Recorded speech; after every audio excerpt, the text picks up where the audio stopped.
What do you say? What do you know? It's the full Monty Sports Show. It is Taco Tuesday, March 16th, the day before St. Patrick's Day, 2021. I am your host, Monty Perez, aka the Sports Whisperer. I am fired up, ready to go. So much going on in the world of sports. You can follow me on social media on Twitter, Monty JP231, on Facebook, Monty Perez, and on Instagram, Monty Perez 2. Want to thank everyone for tuning in last week. 36 states across the country watch the full Monty Sports Show live on YouTube.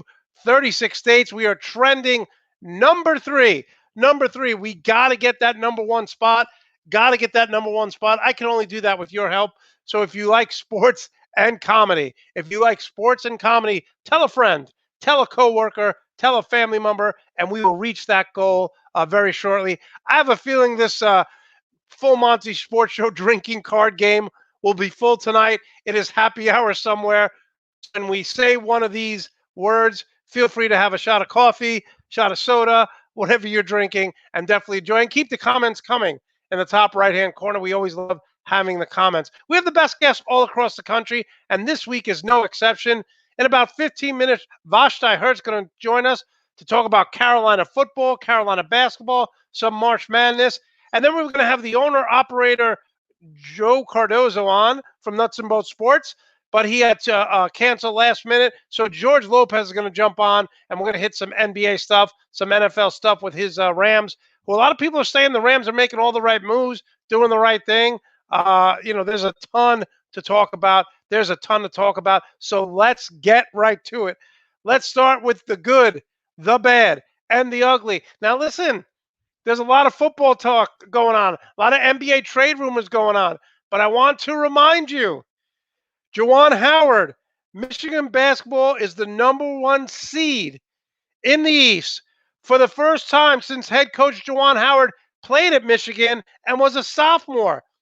The Wolverines earned a top seed of the East region despite losing 3 of their past 5 games. Listen, I think once they won the Big Ten regular season championship, they kind of lost that hunger, but hopefully they'll get it back. They will face the winner of Mount St. Mary's and Texas Southern, who play on Thursday. If the Wolverines win that game, their next opponent will be LSU or St. Bonaventure's on Monday. Other top seeds in the region are Alabama, Texas, and Florida State. Listen, I'm not going to sit here and say that Michigan's going to win the NCAA championship, but you got to give all the credit in the world to Juwan Howard, because he has went back to his alma mater and he has taken his team to a number one seed in just his second year. So a huge round of applause. Jim Harbaugh, the football coach, wishes he'd have the regular season success that Juwan Howard has had. He hasn't done that, but great job by Juwan Howard. So that's the good. Let's get to the bad. Look, I don't know if some of you saw it, but Joel Embiid really had a bad knee injury. When I saw it, I thought he was out for the year. I really did. I thought he was out for the year. And what bothers me about this is people like, oh, same old Embiid, can't stay healthy. How about having some empathy for this guy?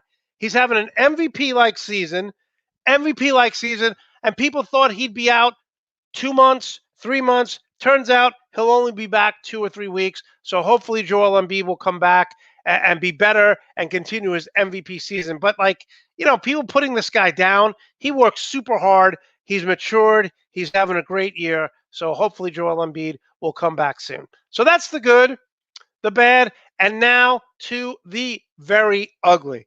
Per NBC News, high school basketball game, an announcer, as you see right here, used racial slurs for an Oklahoma high school girls basketball game, was caught during the broadcast using racial slurs as the high school girl team kneeled. In a video shared on Twitter, it appears that the announcer did not know that his mic was on, and he said, "Are they kneeling? Are they kneeling?" He said, "I hope they get their ass kicked." And then he said, effing N-word. All because of students took a knee. Now, here's the problem I have. This pisses me off on so many levels. First of all, racism is growing in America, white supremacists. But if this guy is saying this while he's getting paid to do a job, what is he saying at home? The effing N word. That's what he said when he saw this girl basketball team kneel. He's getting paid to broadcast. You know how many people bust their ass every day writing articles, putting on YouTube shows, podcasts. So they have the opportunity to get paid. And this guy, because he's a racist scumbag, uses the N word at his job. What is he doing every day? What is this guy doing broadcasting high school games? Matt Rowan is this guy's name. Matt Rowan. Now, if Colin Kaepernick has taught us anything, it's said, and I never understood why racists in America think that this is disrespecting the flag, and not to get too political here, and this is, we're patriots. All they did was peacefully protest, and this guy, Matt Rowan, scumbag of the earth, says they're effing N-word. The effing N-word. Matt Rowan, I hope that you get fired. And let me just say this. I hope one day, if you stay in broadcasting, our paths cross. I really do. Because I will make you cry just by confronting you. There's no place in society for a guy to use the N-word at work, at a store, anywhere, and he should never, ever, ever, ever, ever, ever broadcast again. You make all broadcasters look bad. You make all broadcasters look bad. Disgrace, disgrace. Don't even want to talk about it anymore, because this is a positive, uplifting show, and I get so riled up when I see that. Okay, so that's the good, the bad, and the ugly.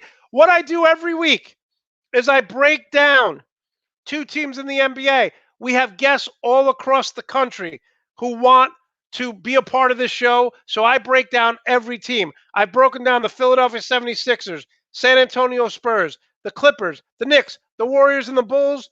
This week, I will break down the Miami Heat and New Orleans Pelicans. But before we do that, let's surf the crowd. Yeah. Vile racist, never acceptable. Yeah, a little Back in Black, Monte. Yeah, that's me. Back in Black, little AC/DC. I like it, doing all black. I like it, like the Knicks used to do back in the day when they weren't good enough to, win a title. They had to wear black shoes and black socks to look intimidating. Yeah. Yeah. Thank you, Greg. Greg, who is a veteran, says the United States Marine supports kneeling 1,000%. It's patriotic. It's what we serve for. Freedom to peacefully protest. Well said, Greg. Well said. All right, let's get back. Keep the comments coming. We'll get to them. Let's get back to breaking down the NBA. All right, the Miami Heat have won 6 in a row. They're 4th in the Eastern Conference. Listen, that's not really saying a lot right now. The Heat are playing very well, but every team in the East from 4 to 10 is only separated by 1 or 3 games.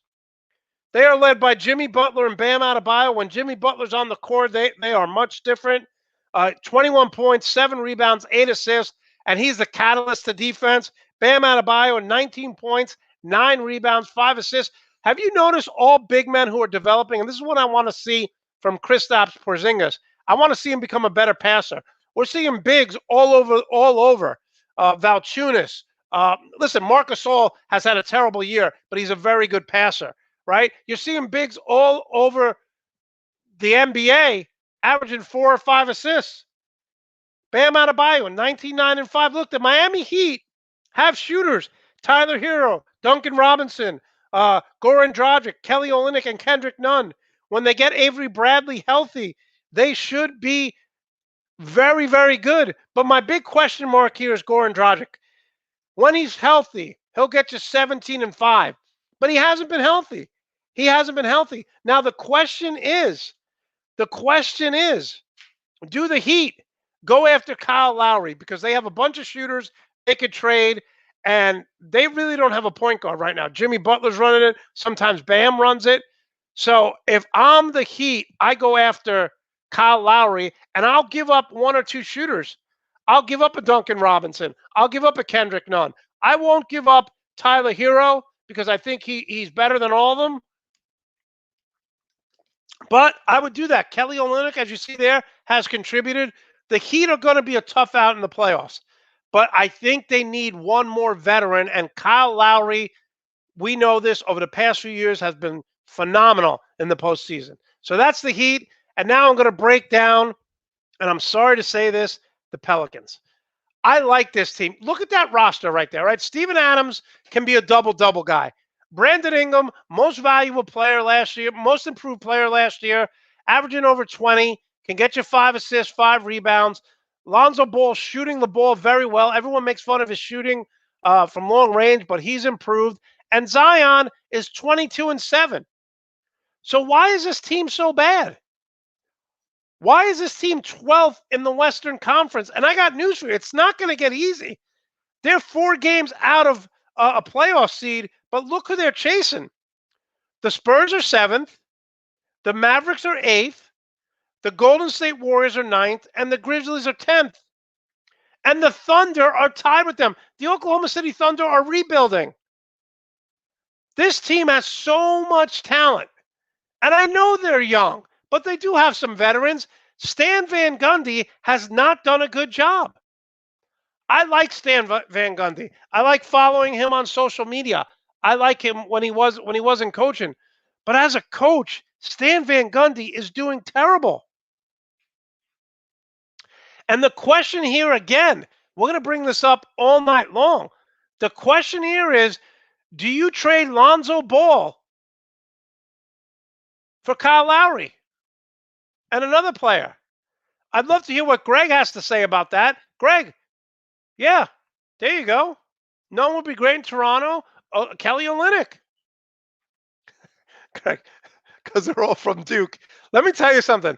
Zion should have won Rookie of the Year last. If he was healthy, he would have won Rookie of the Year. Okay, and Brandon Ingram won Most Improved Player.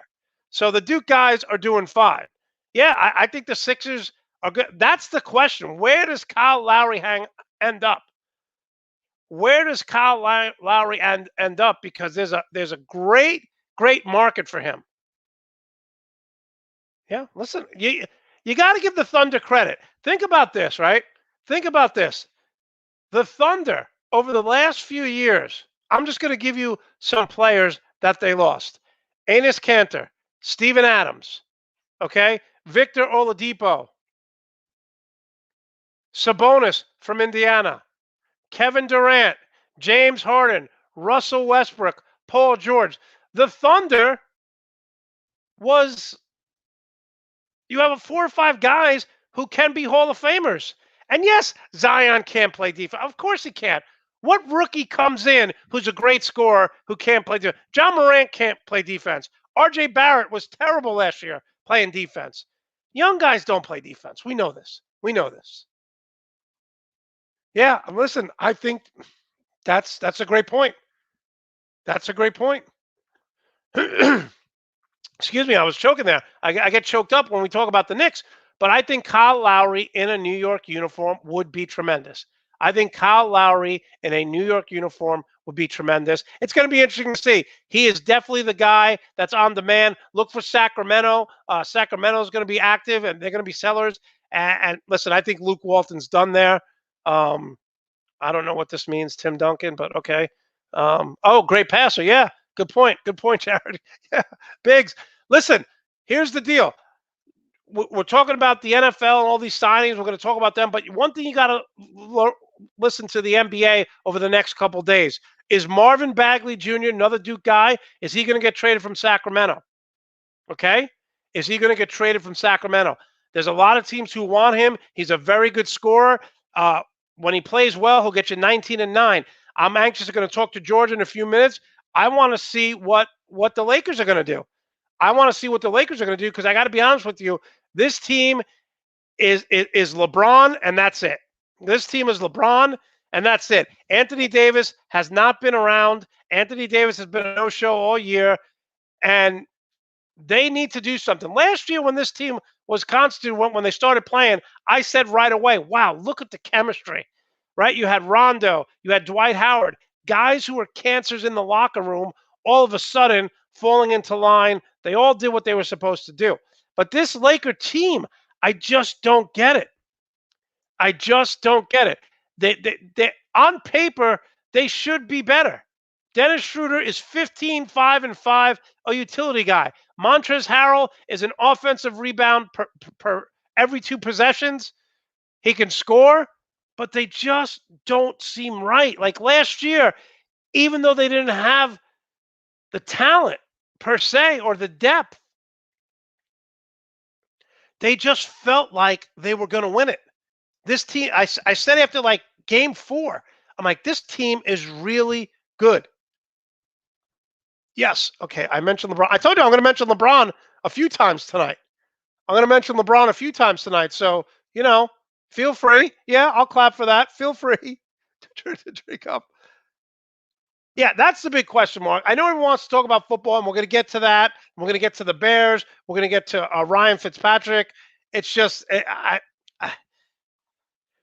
let me just give you, I'm going to talk to this about Jordan in a few minutes, and we're going to get Vlasta Hurt on in about 2 minutes. But here's the deal, guys. Here's the deal.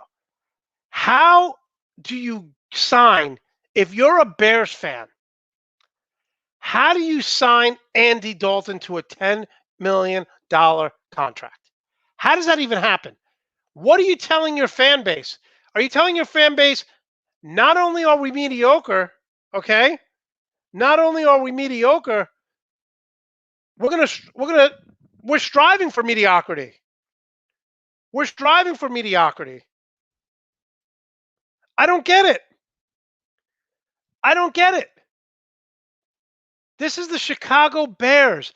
This is a big market city. You're telling your fan base, hey guys, we're not going after Russell Wilson. We're not going after Deshaun Watson.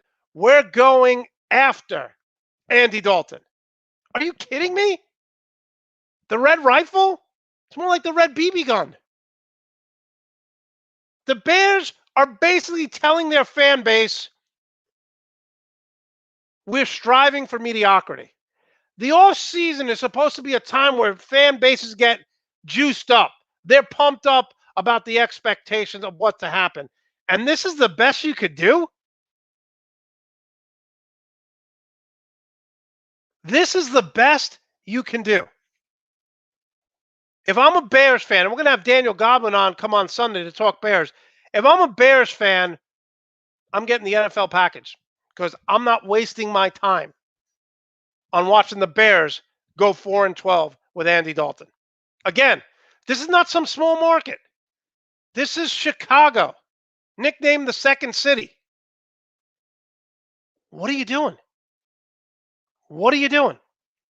We'll get into all the NFL stuff with George Lopez. Right now, we're going to bring on one of our favorite guests, editor-in-chief of Keep Blitzing, Vlasta Hurt. Vlasta, thanks so much for joining the full Monte Sports Show. How are you? I'm good. How are you? Oh, this is a great time. You got March Madness right around the starting Thursday. You have the NFL free agency, and next week is the NBA trade deadline. So there's a lot going on as I put on your Carolina blue in the background there. Let's get right to it. Okay, Carolina, 18-10.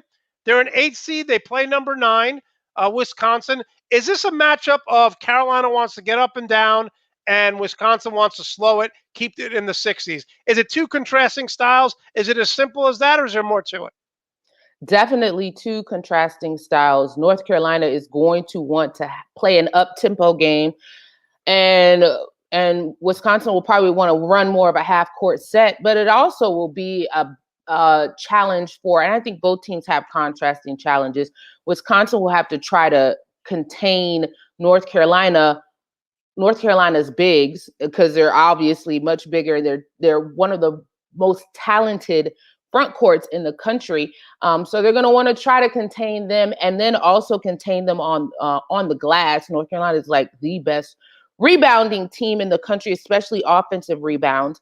And then Wisconsin has more senior led players, more senior guard play, and they know how to shoot the three, which has been an issue with UNC, is guarding the three. Teams who have hit from three have had success against UNC. So, and then we also know in March, your guards are really the ones who will propel your team on a long run. You can have talented bigs as much as you want, but your guards will have to step up. So the big question for the Tar Heels will be, how will Caleb Love and RJ Davis play? They looked pretty good in the ACC tournament, especially RJ Davis. He had a career high in the ACC tournament. I think it was against it wasn't Florida State. It was a game before Florida State, and I'm drawing a blank right now. But he had a career high 19 points, I believe.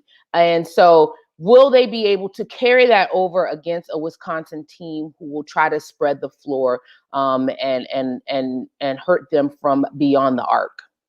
Yeah, one of the things that we're seeing now is, Kentucky, terrible year. Okay. Duke, terrible year. What we're seeing now in the NCAA tournament, what we started to see over the years, is teams mid-majors. I don't consider Gonzaga a mid-major, but they're not losing guys after their freshman and sophomore year. You're seeing these junior and senior laden teams make runs, and I'm gonna watch for that in the NCAA tournament, because I think mid-majors now. When I used to coach, we had a lot of guys who were Division I transfers. So they were 22, 23 years old. They're going up against 18-year-olds. It was like men versus boys. That's why we were successful. So speaking of this with the ACC, do you see Virginia or Florida State making a deep run or any team out of the ACC? It's tough because I feel like there's so much parity in college basketball in the ACC, and you have your mid majors who are now kind of catching up to your traditional bloods or your traditional powerhouses. I would say Florida State has all of the intangibles. They have experience at the guard position. They have size. They're able to run, and they have a great coach in Leonard Hamilton. I would pick Florida State probably to make a run as opposed to Virginia. Virginia also good guard play. I just like the size, the combination of size and guard play that Florida State has. They lost to Georgia Tech in the ACC championship. It will be interesting to see how they bounce back from that loss. They didn't play that much because they did have a COVID pause toward the end of the season. They bounced back. They looked good, but then they had kind of a mishap against North Carolina where they let North Carolina come back. And then they also lost to Notre Dame right before the ACC tournament, which everybody thought was going to be a guaranteed win. So I expect Leonard Hamilton to have his team focused, but out of the ACC, I like Florida State to probably make a good run because of their combination of size and then senior guard play. And then Scotty Barnes is kind of like an X factor for them. And yeah, good point. And listen, compliments are flowing, saying your hair is on point, great plant, great artwork, very nice. Very nice. Getting Laura complimenting you right away. All right, so I look at Duke, I look at North Carolina, I look at Kentucky, and do I just say that, okay, other teams are finally catching up, or is this just a pass because of COVID? Because like I said, Kentucky, Duke, you look at college football, Michigan was terrible this year, Minnesota, Penn State. Are we just throwing this year away, or has teams finally caught up to Duke and Kentucky? Because I got to be honest with you, as a former coach, it's very hard to coach one-and-done players when they think they could go to the NBA. Calipari has gotten them to buy in, but he only has one title. One title with the one-and-dones, and now we're seeing teams, like you said, teams that are a little bit older. Is this year just a fluke, or do you think mid-majors are starting to really catch up to the one-and-done schools? I feel like I'm not ready to say that mid-majors are catching up just yet. I think I would have to see one win it all first. Historically, I'm going to be honest, I don't trust West Coast teams. I don't trust Big 12 teams. And that seems to be like what's hot right now. And I just don't trust them. That's just my fundamental belief. But I do feel like Kentucky, I do feel like Duke, those teams will be back next year. And COVID will affect your younger teams more. So you have guys who are one and dones who have a truncated off season where they're not able to meet with coaches and develop as much as they would, or develop chemistry. And then, you have pauses in games, and you have shortened kind of preseason, and then no preseason, and then shortened non-conference play. All of that affects younger squads who are trying to develop chemistry and players who are trying to gain experience. And so I think that those blue blood squads will be back next year. Duke is going to return probably everyone except Matt Hurt. And then they're bringing in another top recruiting class. Calipari is going to use this type of season to re-energize and refuel his squad. North Carolina is in the NCAA tournament. They've kind of improved up on last year's travesty, but I do think that these squads will be back, and then they're going to have a little more experience because there aren't that as many one and dones this year for them. So they're going to have guys who are going to have 2 and 3 years experience, and that's going to help them out. Yeah, that's a good point. I mean, growing up, Patrick Ewing stayed 4 years. You see players. One of the reasons why college football has gotten so popular, more so than college basketball, is you're seeing the Trevor Lawrences for 2-3 years. You get to know these players. Where college basketball, most people just watch the tournament, they see them, and then these players go on to the NBA. Where back in the day, the Chris Mullins, the Patrick Ewings, they stayed for 3-4 years, so you got to know them, but that's not happening now. So you bring up a great point with that. All right, let's talk more Carolina basketball. Let's talk the Charlotte Hornets. Look, much better than I thought. LaMelo Ball should be Rookie of the Year. The Hornets are 5th right now, but as I said in my opening, teams 4 through 12 in the East are only separated by 3 games. They beat the Sacramento Kings last night. What has been so pleasantly surprising about this team? I think everything. That's the short answer. Everything has been pleasantly surprising. LaMelo Ball has lived up to the hype. I didn't know what to expect from him, but he has exceeded my expectations. He's brought kind of like a flair to the Hornets that wasn't there before. Terry Rozier is playing lights out. And I'm going to tell you, Charlotte fans were not happy when there was kind of like a Kemba Walker, Terry Rozier switch. But it looks like the Hornets are on the winning end of that trade where, the Hornets lost Kemba Walker in free agency to Boston, and he has not really fared as well. And then you have Terry Rozier, who is getting buckets night after night, and Gordon Hayward. When Gordon Hayward is dunking on people and getting and ones, like there's something about this team that is clicking. The only thing that they need at this point is a better post defender, maybe a stronger post player. They got Bismack Biyombo, who is a defender, but he's not a scorer. If they get someone who can do both, I think that will kind of put them over the top. The question is, are the Hornets in win now mode? Like, how much will they be willing to give up? Do they want to make a big move coming into the trade deadline? I'm not sure. Maybe they may be content with how things are now and to continue to build through the draft. So we'll see what they do, but they're definitely an exciting team to watch.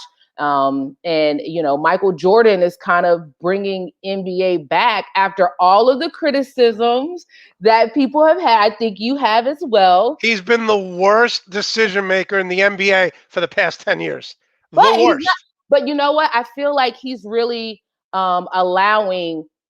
So the Hornets had Rich Cho, who did not do a good job. I think they were trying to duplicate that magic that he had in Seattle, and then that carried over into Oklahoma City.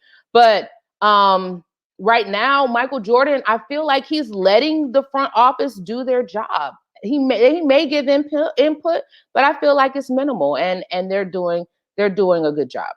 I'll tell you what I like about this team. I've watched a lot of games, and They don't have anyone besides Biombo who's physically imposing and intimidating. But these Mhm. guys are tough.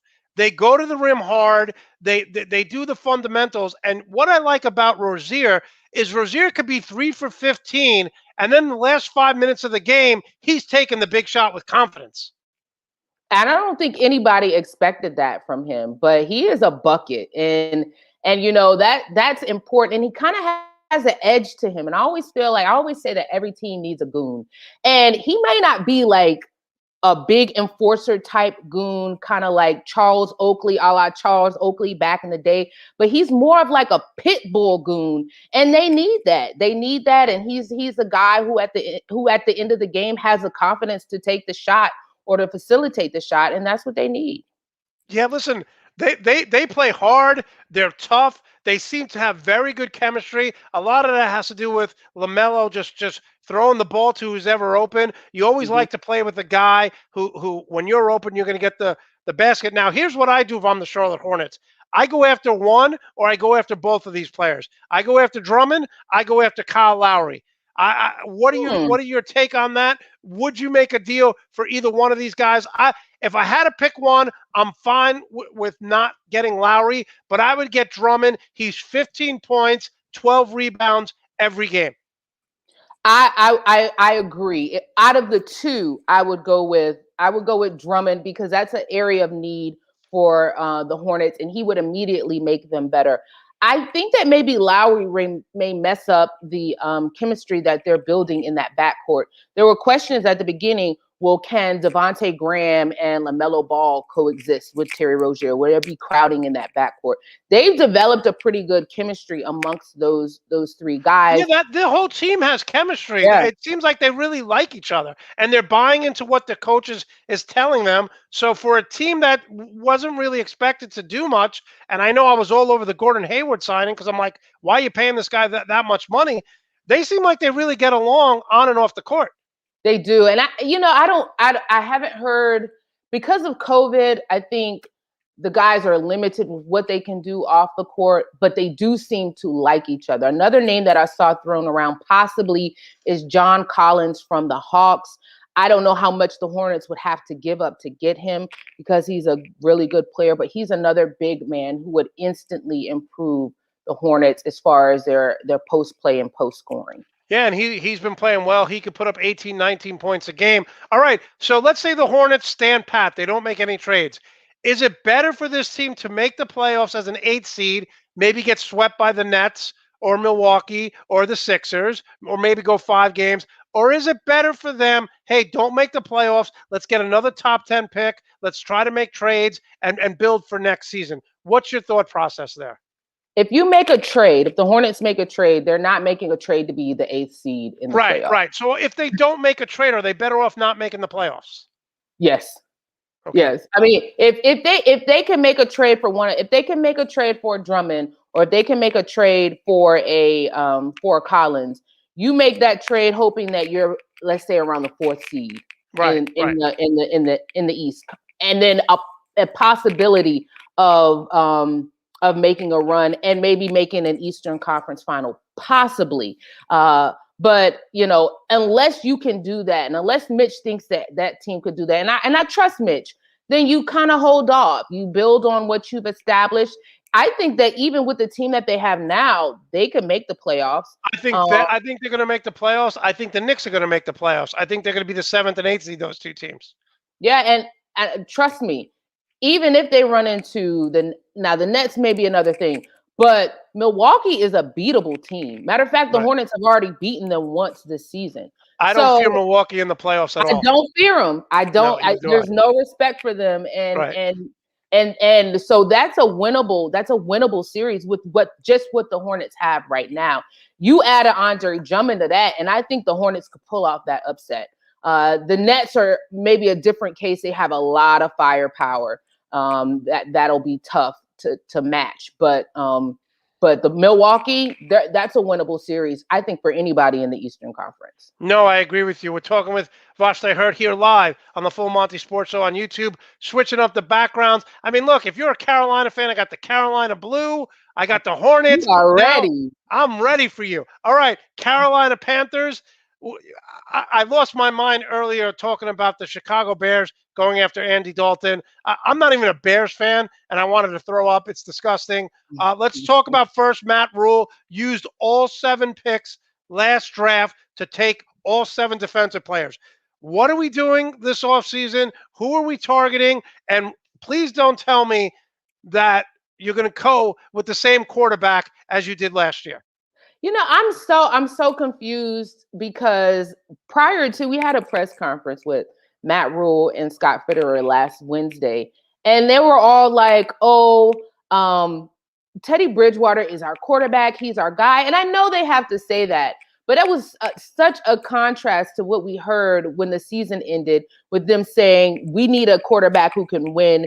We need a quarterback who can get the job done at the end of the games," which is complete opposite of what Teddy Bridgewater has been able to do. They've been leaving Teddy Bridgewater out of graphics, kind of previewing next year. So the writing has been on the wall prior to that conference last week that the Panthers were kind of over Teddy Bridgewater.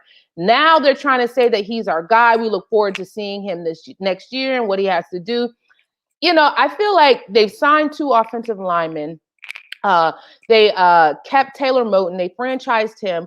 Offensive line clearly has been in depth or increasing depth along that offensive line has clearly been a point of emphasis for the Panthers. That offensive line has not really been solid at all. I can't even remember when it was solid. It may have been its most solid during the Super Bowl run, and it wasn't even that solid then. You just had Cam, who was making incredible plays at that point. I mean, why not give up some of the guys you drafted last year, give up picks this year, and just do whatever you want, do whatever you can to sign Deshaun Watson. You get Deshaun Watson, you have Christian McCaffrey, you have a very talented wide receiver group. You're going to put up points. They're going to put up points. I agree. But is Deshaun Watson available? Like Deshaun Watson has said he wants to leave, right. But he wants out. He said he's not playing there anymore. I will, he would lose about $20 million if but he says he doesn't care. I mean, okay. If Deshaun Watson holds out to the tune of $20 million, I will be extremely impressed with his resilience. I'm all for flexing your muscles and saying, look, this is what I want and standing by it. If he can do that to the tune of $20 million, salute to him. I've heard the Panthers will probably maybe have to trade up and have a higher pick in addition to future first round picks and star defensive player. I don't know if they would be willing to give up a Brian Burns, who's kind of like the anchor of that defense right now. I'm all for the Panthers going full throttle for Deshaun Watson. I'm all for it. So I'm not going to. Too. It's just, is he legitimately available? Yeah, listen, I think Matt Rule is going to do a very good job, especially once they get offensive guys there.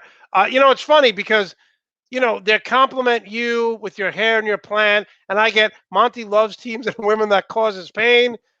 You really know your stuff. People love having you. So, but I mean, what's the talk in Carolina? Because you look at he's building the defense. Okay, you have very good skill position at wide receiver. You have Christian McCaffrey who's going to come back. You need a quarterback. Like, you're one player away, so why not just go for it all? I agree, but I've been hearing buzz about maybe the Panthers. Scott Fitterer says that he wants to build through the draft. That has been their thing. They want to build through the draft. Matt Rule and Joe Brady were at Trey Lance's pro day. I'm sure they will be at Justin Fields' pro day. I think that Fitterer is a very cunning, calculated GM. And he's a guy who will do whatever he needs to do to get whatever guy he wants. I just don't know what guy he wants. And he holds his cards close to his chest. And he even said that when we were talking to him, he said that there's been a lot of misinformation. And then when probed about what misinformation that we've been hearing in order to clear it up, he said, well, no, I'm not going to tell you what the misinformation is because it might work to our advantage in future deals. So this is a guy who's always thinking about how he can get over and get the best deal, and even maybe he's throwing out some of the misinformation himself in order to kind of throw people off. I have no idea. If they truly want to build through the draft, they draft a quarterback either at number 8 or they trade up possibly with the Dolphins for that number 3 pick. If they don't mind waiting maybe 2 years to see the fruits of that. If they are in win now mode, they go full throttle for Deshaun Watson if he's available. I have Trey Lance number 2 on my quarterback. I have obviously Trevor Lawrence. I have Trey Lance, and then I have Justin Fields. I mean, do you think one of their quarterbacks will be available at 8? It all depends on what the Jets are going to do. And the Jets have the 2nd pick. I don't know if they're going to keep Sam Darnold. I would like for them to draft, if they're going to keep Darnold, draft Sewell out of Oregon, the offensive lineman who sat out a year. And then with the 23rd pick, if he's available, I would take Travis Etienne because the Jets desperately need some playmakers. But do you think if they hold on to their 8th pick, they're going to take one of these 4 quarterbacks?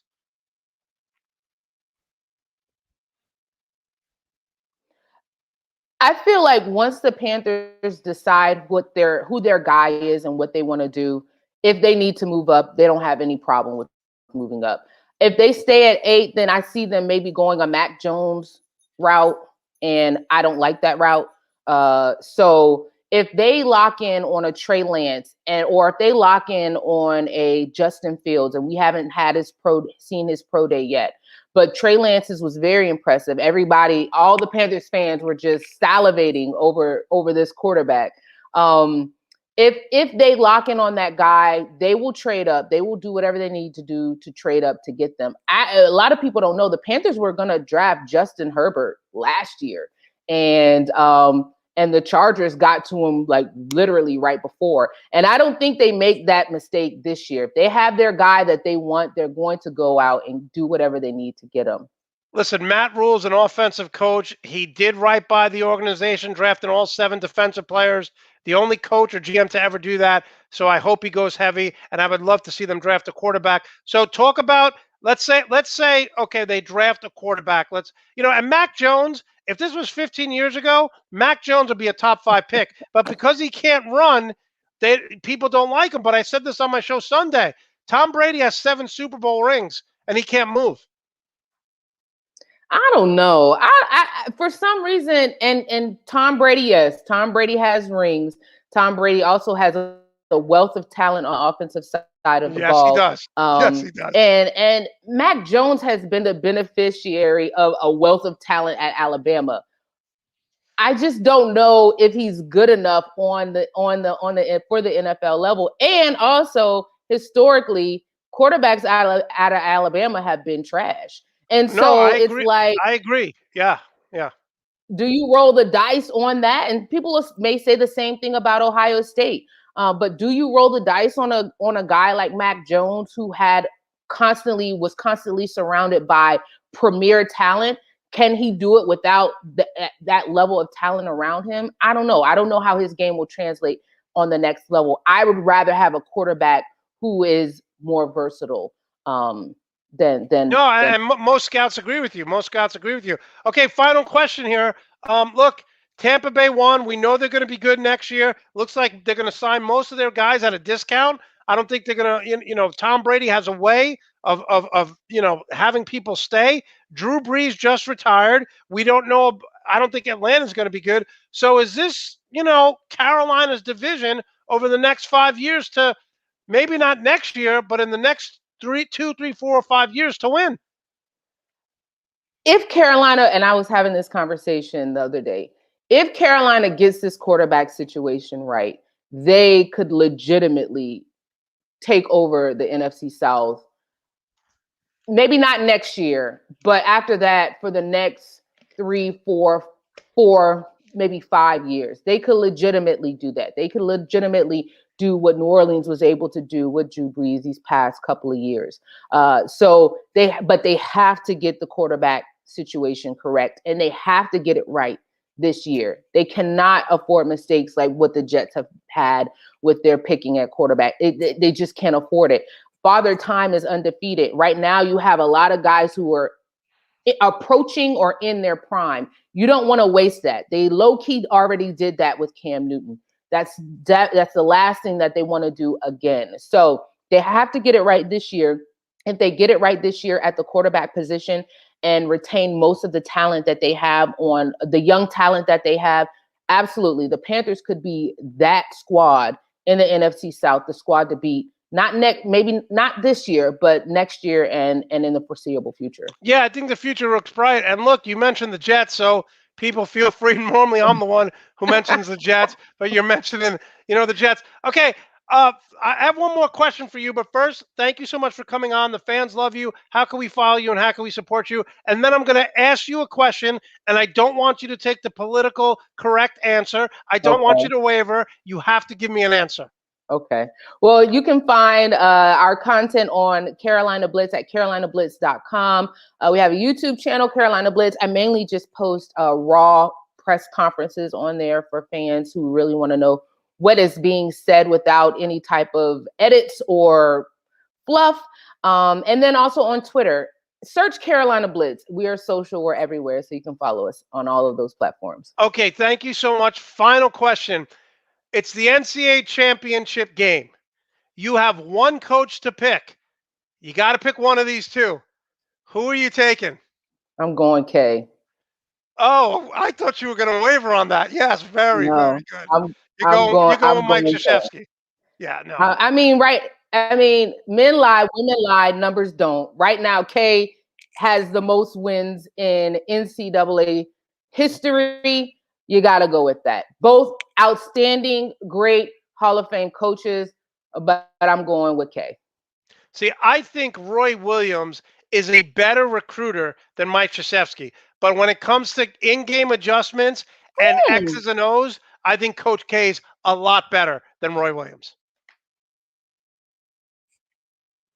I can agree with that, but K has good recruiters on his team, so you're probably right about that. Yeah. No, listen, they're both phenomenal, but I think Roy Williams, if you see Coach K, his brand and North Carolina brand, it's like Kentucky, it's like Alabama football. Players just want to go there. When I used to coach college basketball, I was good friends with Chris Collins, who was an assistant at Duke, and he said every team in the country has a list of 50 players. We have a list of 10. We have to turn players away because they all wanted to play there.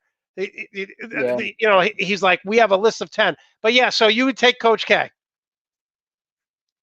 Coach K, one game to win it all. I'm taking Coach K. I agree with you. I agree. Thanks so much. We'll have you on again down the road once the draft comes. Always appreciate you taking the time out. All right. Thanks for having me. All right. That was Vlasta Hurt. Definitely follow her. Carolina Blitz does a tremendous job.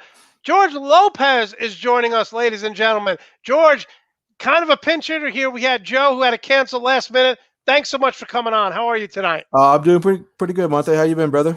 I'm doing good. Listen, let's get right into this because I'm going to lose my mind, George. All right, before we get into the Rams, before we get into the Lakers, I don't know what the hell they're doing. Why are the Chicago Bears giving Andy Dalton $10 million to be mediocre? I don't know. I'm curious about that one.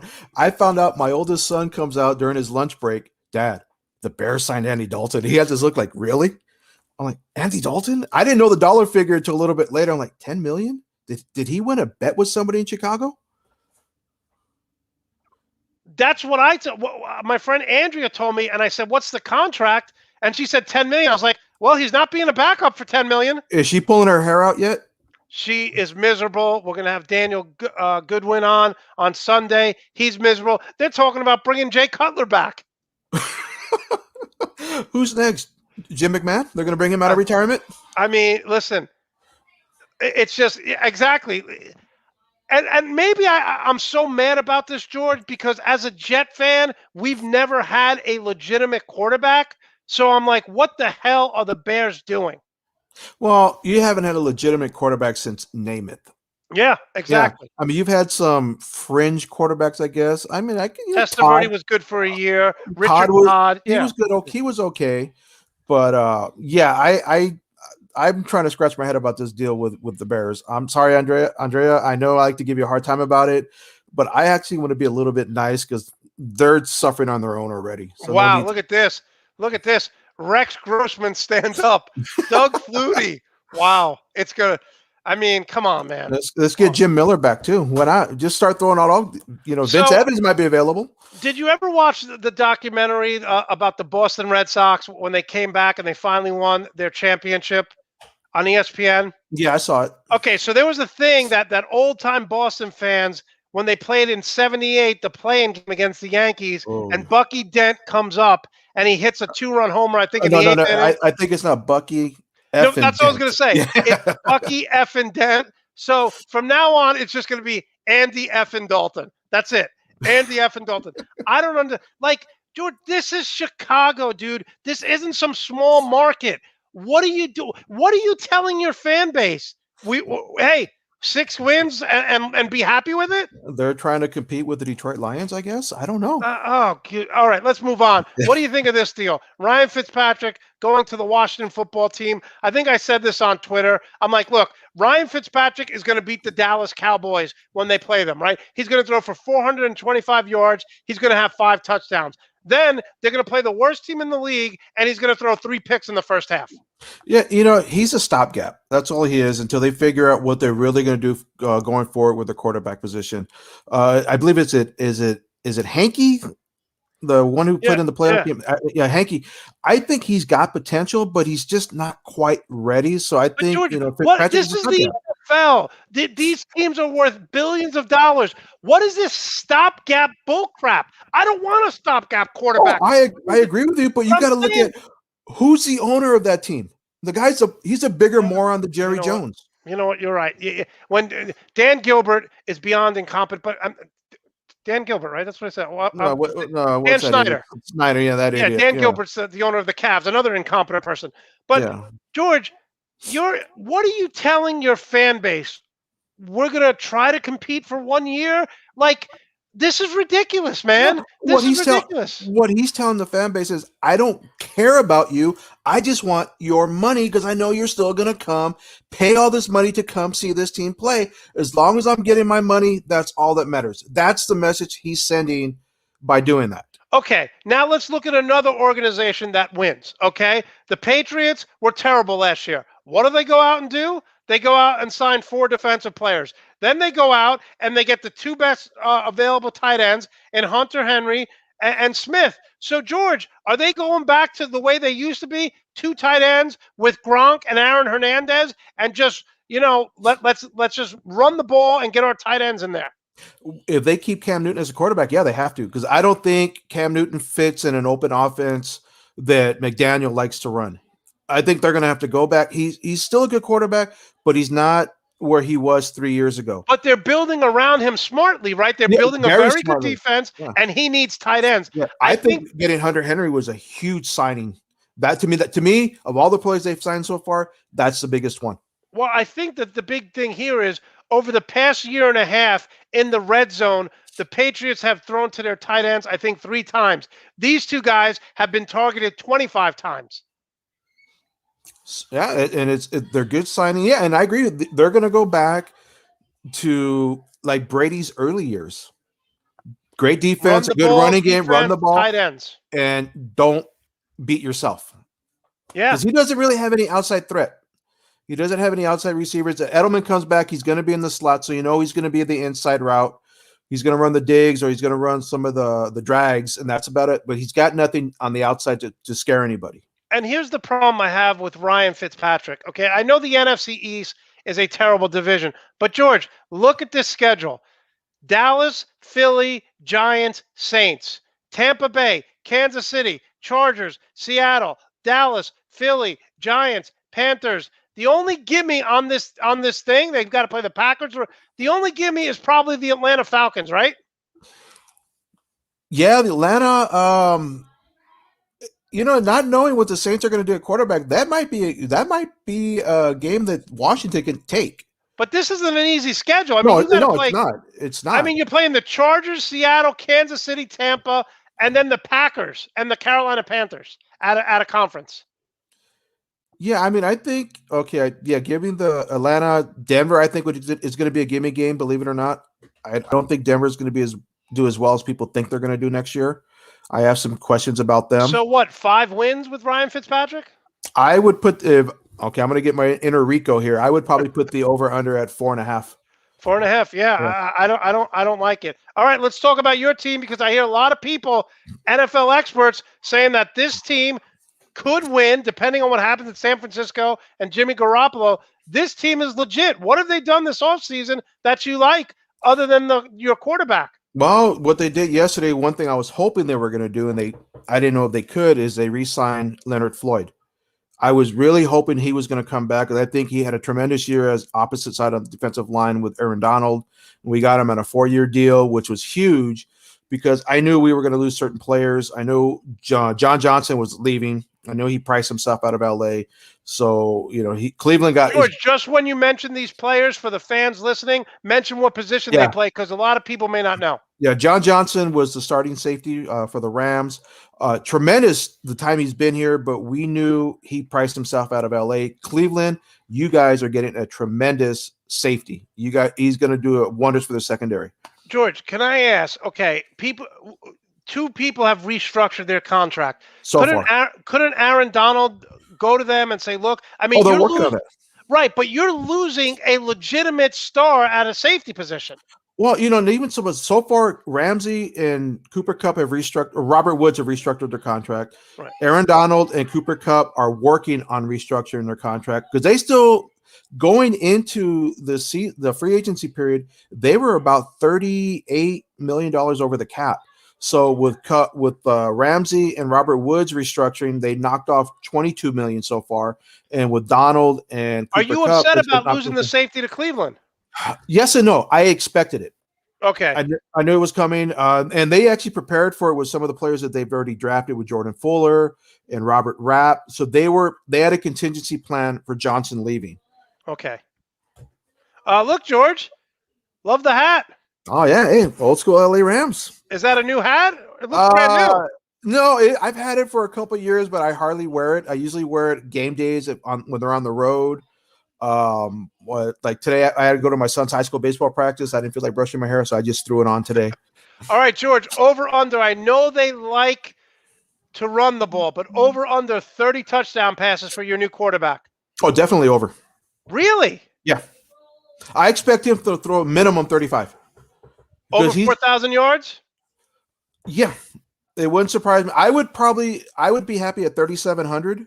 Right. Because he's going to be able to spread the field, stretch the offense down. For whatever reason, Goff stopped throwing the ball downfield last year. Matthew Stafford is going to stretch the defense. He's going to take shots down the field. And, yeah, I expect 3,700 yards, 40 touchdowns. Someone doesn't like your hat, maybe because of the Bears comment you made. Oh, Andre, I'm trying to be nice. All right, George. Number one wide receiver, going to be Cooper Kupp again. And when I say number one wide receiver, I mean over 90 catches. Yeah. Okay, so you're expecting a pass-happy offense. I'm expecting a balanced offense. I really am. We saw with Cam Akers, they're not going to be able to jam the box like they did against the Rams last year. Right. Now with Stafford stretching the field, they're going to have to play honest. So it's going to open up some running lanes for Cam Akers. But I still expect, Cooper Kupp, if he stays healthy the whole year, that's going to be a key. He'll get at least 90 catches. Robert Woods should come in with 75 to 80 catches. Jefferson, he's going to take over for Josh Reynolds. So he could give him a little bit of a deep threat, but I still think they're going to need to find another deep threat. Are we going to see a lot of rollouts, misdirection? He loves to fake the handoff, get the defense going, rolling out. Or do you expect more of a drop-back passer for Matthew Stafford? Is Sean McVay going to implement his offense and Matt Stafford has to adjust, or will McVay adjust to his strengths? I think the one reason McVay wanted Stafford is he believed Stafford fit his offense. So I don't see a whole lot of adjusting. I do expect some rollouts. I don't know if he'll do it as well as Goff, because honestly, Goff did He very was well. very good at that. Very good. I don't know how well Stafford will do with it, but I expect it because it helps with the running game. So yeah, expect the same type of offense, maybe a little bit more drop back than we saw with Goff. But yeah, you're still going to see the play action and the rolling out. Biggest weakness of the Rams that need to be addressed this offseason. Linebackers. Okay. They need to address the linebackers. I know Kaiser's coming back. We got Leonard Floyd, so he's going to be an edge rusher. Beckham, the other outside linebacker, he signed with I believe it was San Francisco today, I believe. Today or yesterday, he went with the 49ers, so that he needs to be replaced. But they do need to address the linebackers and the edge rusher, the other side of the edge rusher, now that we have Leonard Floyd.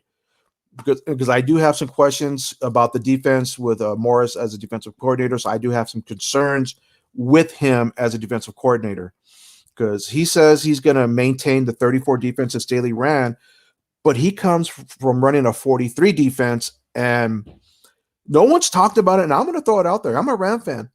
When the coach from Atlanta was fired after the 0-5 start, they blew how many games in that 0-5 start when they were big leads? Yeah, yeah. Who was the defensive coordinator for the Atlanta Falcons at that time? Well, here's my thing, George. Everyone loves Sean McVay in the NFL, and you're seeing every year people take from his staff. How, as a defensive player, maybe not as so much on offense because McVay still runs it, but as a defensive guy, I don't want to learn a new system every year. Yeah, that's why Morris says he's going to keep Staley's defense and he's just going to add his own twist to it. And everyone that I've heard from the Rams on the defensive side, they're all saying the right things. They're excited to work with Morris. They can't wait. Morris is saying that he's going to do everything based on Aaron Donald and Jalen Ramsey, that he wants to keep Staley's defense in there, but he's going to have to make some put his own stamp on it. And thankfully, they are going to have a mini camp this year so he can actually get to work with the defense, face to face, and make whatever adjustments he needs to make. Okay, George, we're going to do some rapid fire questions here, talking with George Lopez here on the Full Monty Sports Show. All right, George, Lakers top 3 seed or no? Yes. Okay. Are you worried about this team like I am? If we don't get Anthony Davis back, then yes, I'm worried. I'm worried even with Anthony Davis. I'm not. And this isn't a Laker heart talking. Right. I've watched every game, George. Let me just say this. They have no rim protectors, okay, because Montrezl Harrell's not a great shot blocker like a Dwight Howard or JaVale McGee. Right. Montrezl Harrell is a lot of energy. I love Dennis Schroeder, but Caldwell Pope goes 3 or 4 games, he disappears. He's like Danny Green now all of a sudden. Caruso up and down. This team, and I said in the opening rant, last year, after 5 games, I'm like, this team has it all. They have so much chemistry. This team looks lost at times, and LeBron just bails them out. Well, you saw the game last night against Golden State? Yes. What they did, I believe they had at least 52 points in the paint. Right. That's the team that no one's going to beat. They weren't going 3-point crazy. They were cutting. And I've been screaming the whole season. Like, I get into group text with my uncles and my cousin, get inside, work the ball inside, pass it to the cutters. When they do that, I don't see any team beating them. Okay. Listen, I am very worried about the Lakers. I think they need to make a deal. I would love to get JaVale McGee back, who's just wasting time in Cleveland. Yeah, I think they need another big. I agree with that. I would maybe go after Harrison Barnes, who can be a very good defender at times, who can shoot the 3. Veteran leadership. He won a title with Golden. No, he didn't win a title, but he went to the championship with Golden State. So he did win a title. So I think that there's a bunch of players out there that are on the move. I don't want to see LeBron James playing 36 minutes a night in the second half of the season. Oh, agreed. He's a young 37, but eventually, like your last guest said, Father Time is undefeated. It's going to catch up to him. Yep. You got to figure how many years additional does he have in his body for playoffs? He's got to have at least another 9-10 years of basketball years on his body with all the playoffs he's done. Okay, now I know you're gonna shoo this away, but here's the deal. In the NFL, it's become an offensive league, but you need to get stops. You need to play defense. Right. The NBA, the same thing. You could be the Houston Rockets were all offense. They had no defense. This Nets team is not the Houston Rockets. They are not the Houston Rockets. They are so scary to watch because James Harden leads the league in triple doubles. Okay, he's passing the ball. He made a pass to DeAndre Jordan running down the middle, a bounce pass last night. It was one of the most prettiest passes I've ever seen. This team is scary. And I know you don't think they play defense, but this is not Houston where they don't play any defense. They can play defense at times. At times. But, and I've said this for years, come playoff time, the big moment, James Harden's going to go MIA. He always does. But he doesn't. George, regular season, he's one of the best players in the regular season I've ever seen. Right, but George, here's the thing. He needed to be the number one option in Houston. He's the third option right now. It's not Kyrie. He's the third option, so he doesn't need to score. No, but he'll go MIA. He'll make mistakes. He did it in OKC. He did it in Houston. He's going to do it with the Brooklyn Nets. I'm sorry, Nets fans. I know you guys are already planning your championship parade. It's not going to happen. And the only one, honestly, KD, we know what he's going to do. KD, to me, is one of the greatest players in the NBA right now. Irving, he's got the talent to do it, but will his ego eventually get to him? Yeah, but see, Irving already did it. I mean, he already won in Cleveland. They came down from being down 3-1 to Golden State. Yeah. He hit the big shot in Game 7. I'm not worried about Kyrie Irving. I'm not worried about any of those guys. He left Cleveland because he couldn't be the man. No, he left Cleveland because he wanted to be the man. Yeah, and he couldn't be the man. I'm out. Right. I don't know why, but I have a feeling come playoff time, he's going to want to take over. And that chemistry. You know, if Embiid comes back, thankfully, what we've heard with Philadelphia is just a bone bruise. He's going to be out maybe 3 weeks. If he comes back healthy, I would still take, Philadelphia over the Nets in a 7-game series. And that message I sent on the text I sent to you and Rico about the amount that I would put a wager on, it still stands. Yeah, I'm not giving you odds on it, but it'll be straight up. I would still take Philadelphia if both teams are healthy. I'm surprised, Greg, saying this, that Kyrie will be the one to falter. Kyrie is big time in the playoffs. Always has been. And what do you think of this? What do you think of this? I agree with this because the bubble for veterans like Rondo, Dwight Howard, they wanted to win the title. So the bubble was kind of easy for the Lakers. It's different now. It is different. But Andrea, she doesn't like the Lakers. She got mad when I made fun of when I made fun of the Clippers. So she's just, she's just throwing the hate dirt on it right now. Okay, George, again, rapid fire question. Where do you think Kyle Lowry is going to go? I'd love to see him go to New York. A lot of people saying he may go to the Sixers. Where do you think he would go? And then call me crazy, but I think if the Dallas Mavericks get Drummond, they could be a very, very, very – they're good right now, but now they could be even better. Where are these two guys going? Well, I know Laker fans are hoping that Drummond doesn't get traded, that he gets bought out, and that he'll just come on over. Sign with the Lakers. Kyrie, I would like to see him go to Philly. I really would. I think he would be tremendous with Philadelphia, and that would just take him even to the next level. And I would even be concerned with the Lakers playing Philadelphia with Lowry on that team. Drummond,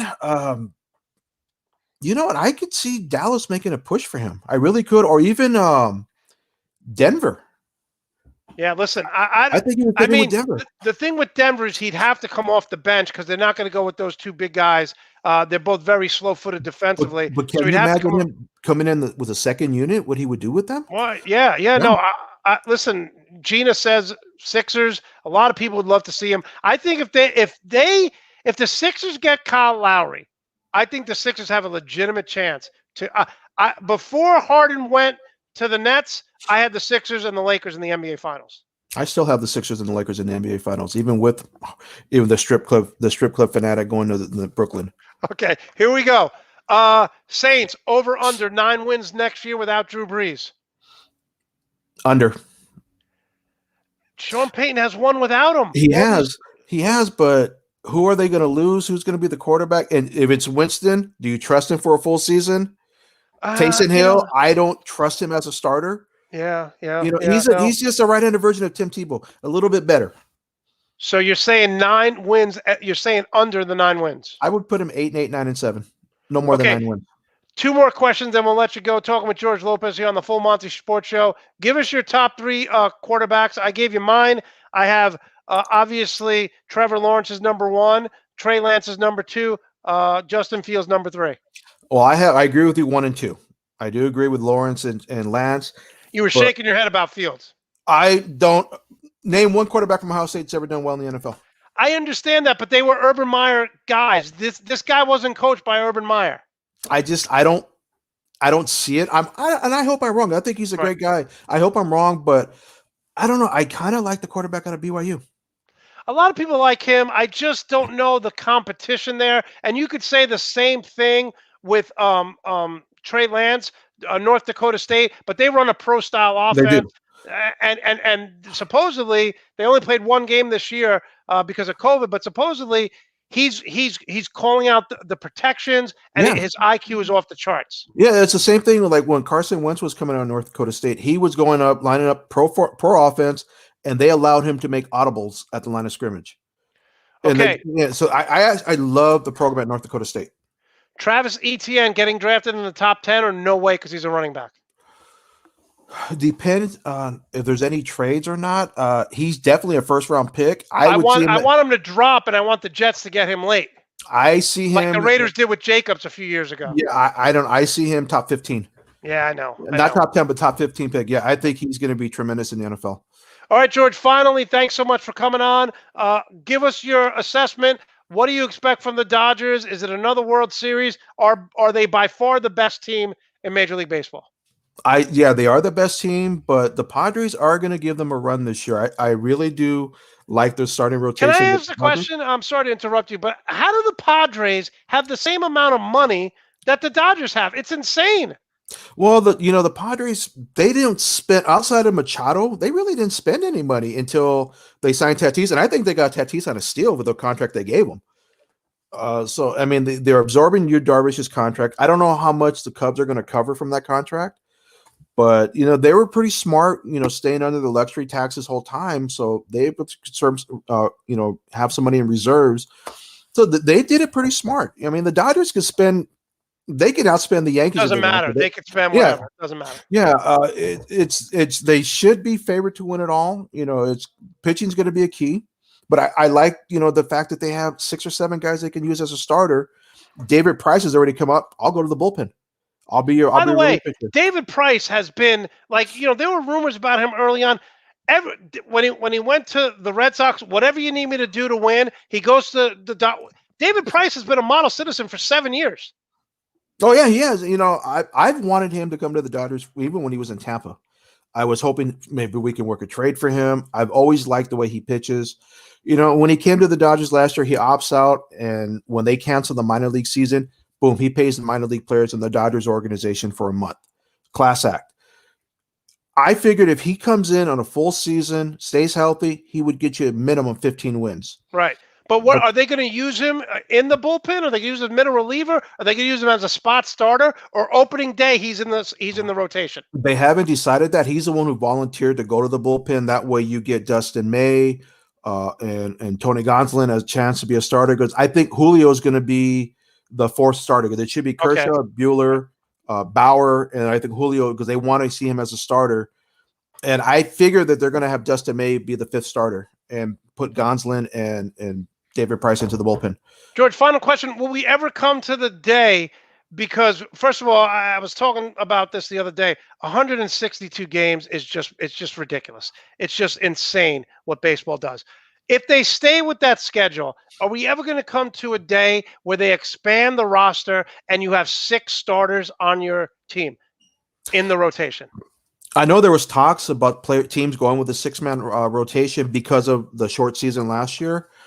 I don't see them ever going to a 6-man rotation permanently, but I do think at one point they will expand the roster to – right now they're carrying 25 players. I would at one point expect them to go to 28, and they can add more pitchers in the bullpen. But I don't see a 6-man rotation being the norm after this season. Yeah. Listen, I have high hopes for the Mets, so hopefully they'll make the playoffs. Yeah, like I said – no, it's interesting because I say this all the time. As a Jet fan, as a Knick fan, as a Met fan, the season's over after the first month. Let's be honest. You know, I'm actually looking forward when Syndergaard comes back. I'm a huge fan of Syndergaard. Yeah. You know, I like Jake DeGrom as well. I mean, I really like the pitching that the Mets have. I just want to see how Lindor handles the media pressure in New York. Listen, it's a different animal in New York because you go on a road to Cincinnati and the Mets have 15 guys or 15 women who are covering the game, where if you coach in Cincinnati, you go on the road, you have 4 people. It's nonstop pressure 24/7 in New York, Chicago, and LA, and yet Chicago goes out and they sign Andy Dalton. I can't get over it. I think the New York media pressure is worse than it is in LA. Yeah, I think so too, because in LA, there's so many other distractions. If the team's bad, you go out to the beach, you go surf, you go have a good time somewhere. In New York in the winter when it's cold, or in the summer, the event is let's go to a Met or Yankee game. That's the event. Yeah, I mean, there are a lot of great players that can't play in New York. They can't handle that pressure. Yeah, we saw it. It's unfortunate because I've seen some great players. I mean, Randy Johnson, I don't think he did that great with the Yankees. No, he did. And listen, Patrick Ewing was terrible with the media. He never got it. And then you have people like Derek Jeter, Kristaps Porzingis. Carmelo Anthony was terrible with the media. He wasn't, belligerent, but he just couldn't handle it all the time. There are some people who just want to play ball like Kawhi Leonard and then go home. Exactly. And you can't do that in New York. That's why, like, everyone talks about the Greek Freak. I don't see him like, oh, he comes to the Lakers. Yeah, he would be great, but I don't think he wants to come to LA. I think he likes it in the smaller markets. Yeah. He can just do his game and there's not as much pressure. And I will say this, a lot of European players, like a Dirk Nowitzki, like a Greek Freak, like Luka Doncic, they are loyal to the people that draft them. Yeah. And you see this with people who come from small schools like a Damian Lillard. They're like, you took a chance on me. I'm never going to forget that. Yeah, and you kind of like players like that. They're going to leave everything on the court, on the field, anywhere, whatever sport they're playing. When they're that loyal, those are the kind of players that you want to follow. Yeah, listen, when Kristaps Porzingis left the Knicks and asked for a trade, I wasn't mad at him. I'm like, it's the Knicks. Get the hell out of there. Yeah, you can. Well, I don't want to keep putting down that. Listen, the Knicks are going to make the playoffs this year. No, but the Knicks might make. I think the Knicks are going to make the playoffs this year. Yeah, I think they will. But they'll be one and done. Yeah, but honestly, Thibodeau is doing a lot better job than people give him credit for. I've been a fan of Thibodeau's for a long time, and I didn't think he was going to fit in with New York, but the Knicks players seem to have bought into his message. Yeah, but what I don't like again is they're in the bottom of the league in 3-point field goal attempts. He doesn't like the three. He likes inside. His offense is from 1985. His defense is very good. The Knicks have become very, very good defensively, but offensively, he just doesn't understand. You want to get up and go. Yeah, I get it. That's today's game, and it kind of bothers me a little bit because you lose some fundamentals. A lot of players can't hit the mid-range jumper because they're 3-point crazy. Right. I know it's different athletes, different era. The Showtime Lakers, they can average 115, 120 points a game back then and put up maybe 10 3-pointers. Yeah. No. Usually players do it in one quarter. Listen, but I just don't like the fact that he's so stuck in the 1980s with offense. Same thing with Jeff Van Gundy. Jeff Van Gundy and Tom Thibodeau, he was an assistant on him. They're from the same cloth. They're from the Pat Riley old school of just, when Pat Riley was with the Knicks, defense, and whatever happens on offense, whatever happens. You can't win that way. Yeah, but back then they played with center back to the goal, back to the post. It was different. It was different. But that's the only thing. I like what Tom Thibodeau's doing, but the fact that, because they interviewed him and he's like, we're not shooting the three just to shoot the three. We want to go inside and out on every possession. Sometimes you can't. Yeah. There are games like I'm watching the Laker game, listening to the game on the radio, and they're up big, and I'm screaming, why the hell are you still putting up threes? You're up. Work it inside. Draw fouls. Get to the free throw line. Work the clock. And I'm screaming my head off. You don't need to put up 3-pointers. Not all the time. I agree with you to an extent, but it's just his whole philosophy on offense just really bothers me. All right, George, thanks so much for joining us. I know it was kind of last minute, but I really appreciate you jumping on. Always love having you. How can we follow you? And what's up? Are you going to do a podcast for the Dodgers? Are you going to start doing that? What's going on? Well, you guys can follow me on, as you see my handle here at the other G Lopez. That's actually both for Twitter as well as Instagram. I'm looking at some stuff. Like I said, I do want to get my own LA show going. Right now, I'm still working on trying to land a teaching position, so that's priority one.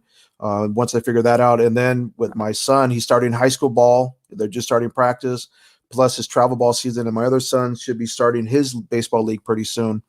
So I'm kind of stretched a little thin, but I do have some stuff that I do want to talk to you about on the side to get some feedback from you. And then I got a friend of mine who I know who can give you some hands on how to set some stuff up. But I do want to get some stuff out there. Maybe start off, doing some articles about, the Dodgers, the Rams, the Lakers, even the LA Kings a little bit. I do follow hockey somewhat. Yeah. No, I follow the Rangers. I do. Yeah. So I'm thinking right now, like I'm getting that itch to want to start writing again. So more than likely I'm going to start off doing that. And, if I can, definitely send it to you so you can share it. Yeah, definitely. Definitely. Listen, anything I could do, you help me out, I help you out. And listen, we could even do, maybe if you're free, we could do an East Coast, West Coast thing. I'll talk about the East Coast, you talk about the West Coast, just to get you started, get to people to know what you're doing. Anytime you need me, let me know. I'll be more than happy to help you out. And I really appreciate you taking the time out tonight. Oh, I appreciate it. Anytime, I love doing the show. Anytime you have me, I'm always available. All right. And listen, I may take you up on that Nets bet. Now that I think it's standing. Rico didn't jump on it, which surprised me, but I figured you would jump on it. So all right, man. Thanks so much, Jordan. We'll see you soon. All right, have a good one. All right, that was George Lopez. I want to thank Vlasta Hurt. I want to thank all of you. Guys, remember, we're trying to be number one on YouTube. We're number 3 right now. Number 3. That is not good enough. Tell one friend, tell one family member. We will be back on Sunday. We're going to have Daniel Goodwin, and we're going to have Chris Roseviglu talking about the Saints. Daniel Goodwin is going to be talking about the Bears and the Andy Dalton situation. But we will not be back next Tuesday. I have a prior engagement, so I will not be back next Tuesday. But we will be back Sunday at 11 a.m. And in the immortal words of Llewellyn Moss, from No Country for Old Men, I shall return. Carla Jean.